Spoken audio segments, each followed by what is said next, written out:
ছিল না, তার জন্য ফুচকা নিয়ে আর টক জল নিয়ে চলে এসেছি। এখানে আলু সিদ্ধ করতে দিয়েছি। শুভ বিকেল। আমরা গিয়েছিলাম ফুচকা খেতে। ফুচকা দোকানে গিয়ে দেখছি আলু শেষ। ফুচকা খেতে গেছি, আর ফুচকা খাবো না তাই কি কখনো খায়? তা ফুচকা টক জল নিয়ে চলে এলাম বাড়িতে। আসা মাত্রই আমার মেয়ে গ্যাসের মধ্যে আলু সিদ্ধ করতে দিয়ে দিল, আর আমি শসা পেঁয়াজগুলো সব কুচিয়ে নিলাম আর টকটাও ঢেলে নিলাম।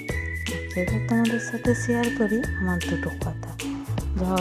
এমন একটা দিন গিয়েছিল যেখানে আমি 5 টাকারও ফুচকা কিনে খেতে পারতাম না।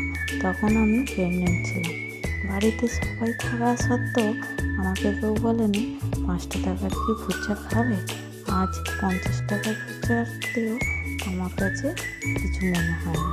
মেয়েরা যে খাওয়ার আশা করেছে, খাবো না তাই কি কখনো হয়? মেয়েদেরকে নিয়ে চলে গেছিলাম ফুচকা দোকানে। টক জল না আলু না থাকায় সব নিয়ে চলে এসে বাড়িতেই তৈরি করে নিয়ে খেয়ে নিলাম ফুচকা। কিন্তু হেবি সুন্দর খেতে লেগেছিলো। তোমরাও বৃষ্টির দিনে কি ফুচকা খাও?